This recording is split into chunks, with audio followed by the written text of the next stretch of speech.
Over the next few minutes, with the help of ham carving expert Felipe Perez Cruz, and using a quick and simple method, we will demonstrate how to carve and preserve an authentic acorn-fed Iberian ham, or jamon. This will enable the flavor, aroma and texture to be appreciated, and for the most to be made of each mouth-watering piece. The different parts of the ham joint used in the carving process: jarrete, maza, contramaza, punta. First, we are going to show the utensils that will be needed.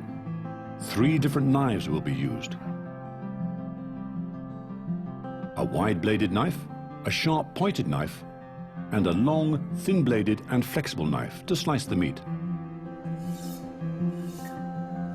We will need a steel to keep the knife blade sharp, and also a ham holder to keep the jamon firmly in position so that it can be carved safely. Before starting to carve the jamon, it must be cleaned. First, we use the wide-bladed knife to make a deep cut around the leg and cut through the nerve of the jarrete.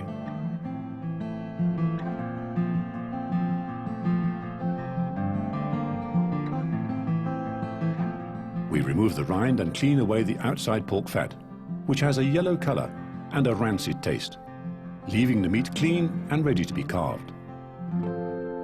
If the jamon is not going to be used all at once, it is important to clean only those parts which are going to be carved, so that the rest of the meat can remain protected. We place the jamon in the ham holder, with the maza facing upwards. To slice the meat, we use the ham knife. The first slices of pork fat are kept for later use in protecting the area being carved. If the ham is to be eaten over a prolonged period of time, the carving should be started at the barbilla, which is cured to a greater degree as it is a narrower section of the joint. We carve the meat so that the area being carved remains flat. This makes the task easier. It is important to combine pork loin with pork fat so that each slice has maximum flavor.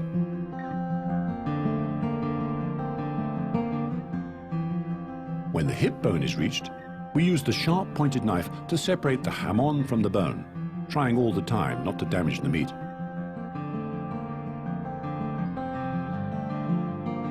We continue to slice the ham, going around the bone so that nothing is wasted. When the maza is carved, we try to combine cuts from the whole surface area to obtain slices from the different muscles and mix the distinct flavors. The muscles are easy to identify by their variation in color.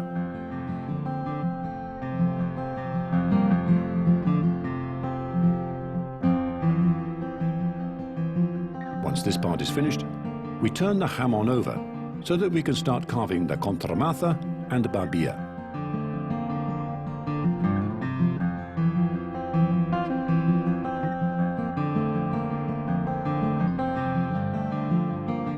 At the end of the jamon, near the hoof, we find areas of meat that are not suitable for slicing. The best way to use this part of the jamon is by cutting it into small cubes.